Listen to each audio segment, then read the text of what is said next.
Hello, everyone. I'm Dr. Maya Reynolds, a developmental neuroscientist specializing in adolescent brain development, and I'm here to answer a few audience questions about social media and teenage mental health.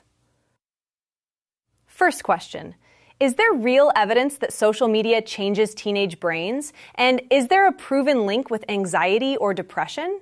Yes, there is growing and increasingly convincing evidence that heavy social media use can alter how the teenage brain develops. Adolescence is a period when the brain becomes especially sensitive to social rewards, such as approval, feedback, and belonging. Under normal circumstances, this sensitivity helps young people form real-world relationships. The problem is that social media platforms flood this reward system with artificially intense bursts of dopamine through likes, followers, and notifications. Over time, the brain adapts to this level of stimulation.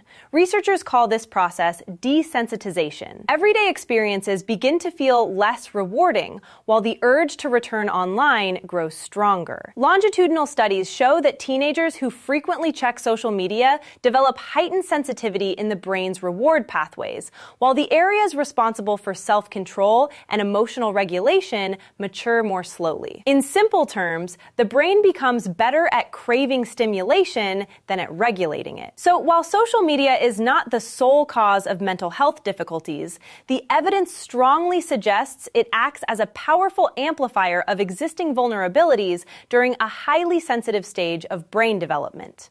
Next question. Why are teenagers particularly vulnerable to becoming addicted to social media? And why can't they simply learn self-control? Teenagers are especially vulnerable because the part of the brain responsible for impulse control and emotional regulation, the prefrontal cortex, is still developing. It will not fully mature until the mid-20s. To be precise, the systems that generate desire mature earlier than the systems that restrain it. Social media exploits this imbalance. Platforms are designed around variable rewards. Users never know when the next like or notification will arrive, and that unpredictability creates powerful habit loops. Expecting teenagers to rely on willpower alone ignores this biological reality. To put it bluntly, they are being asked to fight a system that is intentionally designed to overpower their self-control. Next question. Are screen time limits and parental controls enough? In practice, they tend to fall short.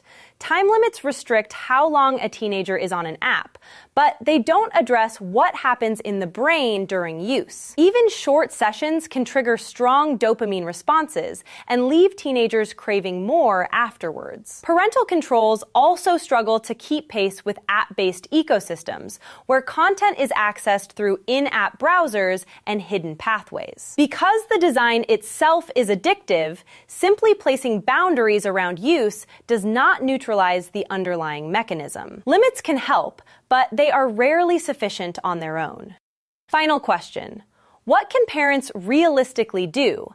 And is there a solution that helps without socially isolating children? Evidence suggests that delaying or avoiding smartphones and social media altogether is often more effective than trying to manage constant access. Many families choose basic phones that allow calling and texting but exclude addictive features. Crucially, this works best when parents actively support real-world friendships, shared activities, and community connections. Children without social media are not necessarily isolated. In many cases, they form deeper, higher quality relationships offline. The most successful approaches combine clear boundaries, strong relationships, and collective support from other families and schools. We don't have time for any more questions, but thank you all so much for listening and for such thoughtful questions.